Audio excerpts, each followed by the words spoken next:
Bonjour et j'espère que vous allez bien. Alors dans cette vidéo, on va voir comment utiliser le nœud Short Edge. Donc ce sont des nœuds qui ont été ajoutés sur la version 3.3 de Blender. Je n'avais pas fait de présentation sur ça lorsque j'avais présenté les nouveautés sur 3.3 parce que je n'avais pas encore de connaissances sur ça. Alors dans cette vidéo, on va voir le premier nœud qui s'appelle Short Edge. Donc pour les gens qui ne le savent pas, ça est justement ici, ce que vous voyez ici. Donc pour cela, il va falloir que vous compreniez deux choses. Donc ça va aussi vous arriver si vous intéressez à ce genre de nœuds. Ça vous est peut-être arrivé de réfléchir comment les utiliser parce que moi aussi j'ai eu des difficultés parce que je pensais autrement. Alors on va le voir justement ici. Donc pour cela on va créer un nouveau projet. Alors une fois que nous sommes ici, il va falloir que vous compreniez deux choses. La première des choses, c'est que ces nœuds sont divisés. Malgré ce qu'on comprend, ces nœuds sont divisés. On comprend que ce nœud permet de faire la sélection pour aller d'un point à un autre point. Ça, c'est de manière globale.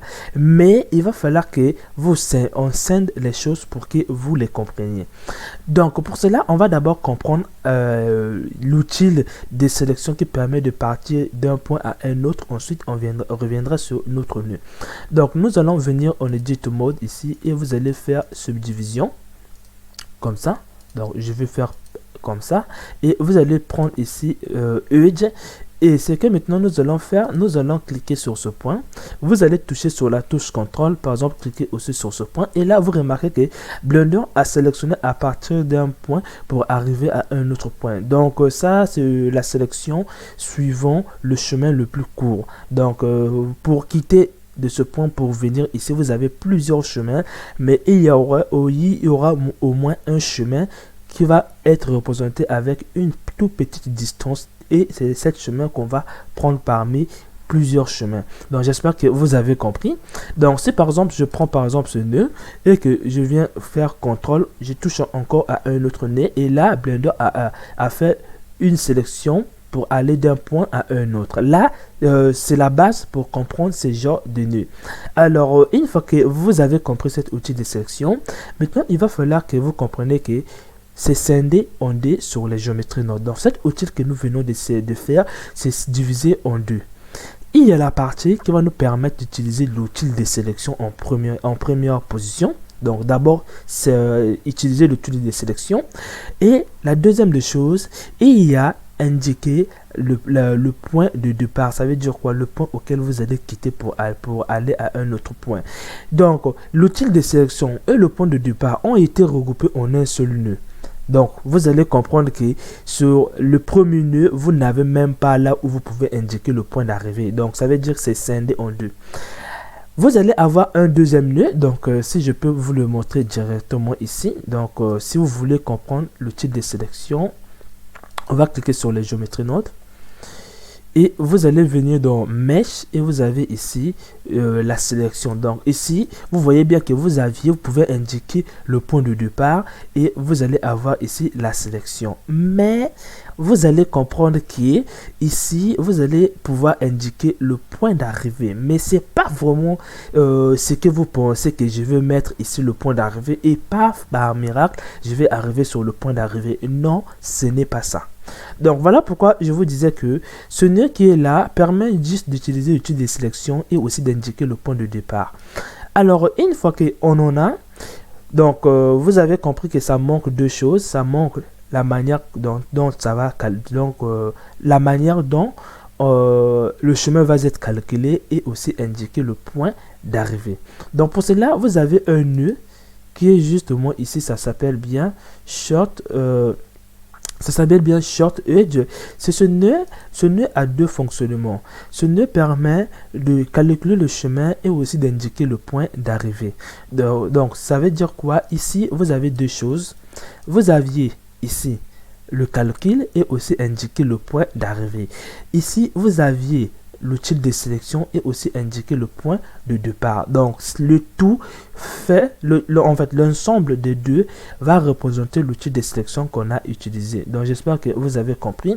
Donc ce nœud qui est là permet simplement de calculer le chemin et aussi d'indiquer le point d'arrivée, mais on ne peut pas indiquer le point de départ avec ce nœud. Il va falloir que vous utilisez ce nœud. Donc j'espère que vous avez compris.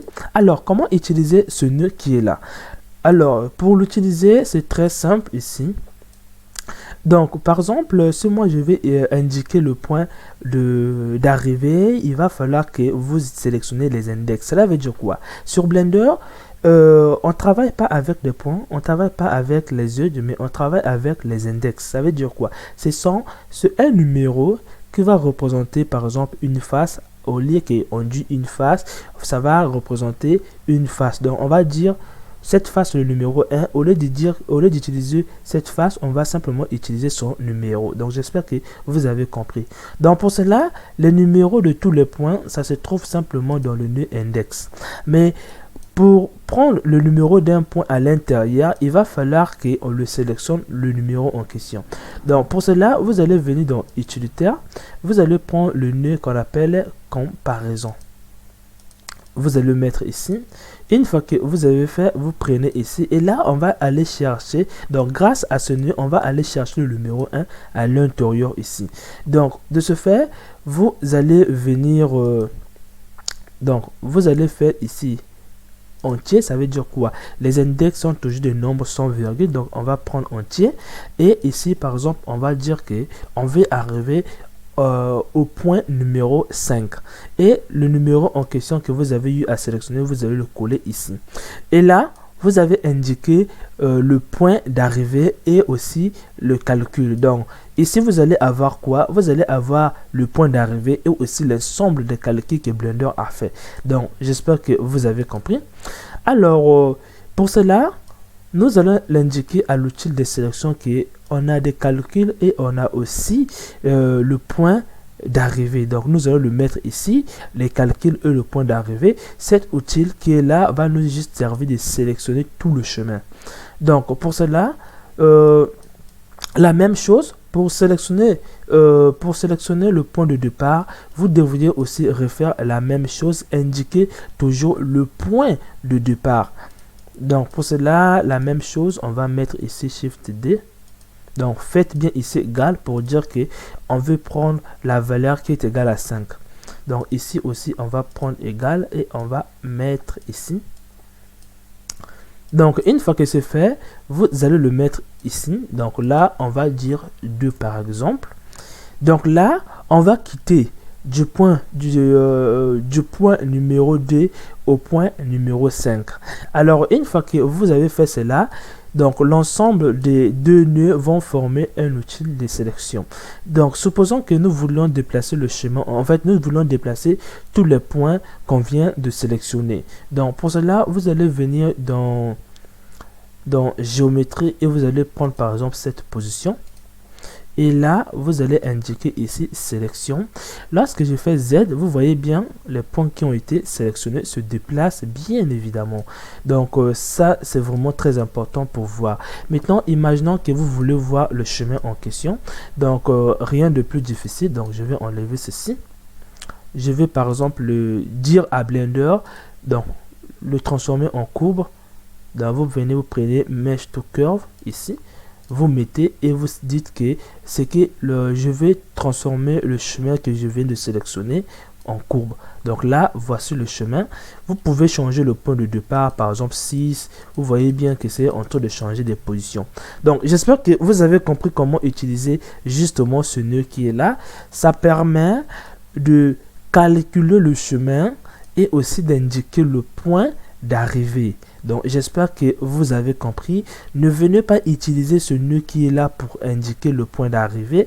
Parce que quoi? Si vous indiquez le point d'arrivée ici, mais vous n'avez pas indiqué le calcul du chemin, donc du coup, vous n'allez pas avoir quelque chose de bon ici. Donc, ici, on a besoin d'indiquer ce nœud qui va donner deux choses. le point d'arrivée ou aussi le calcul de comment on a fait pour arriver sur le point d'arrivée.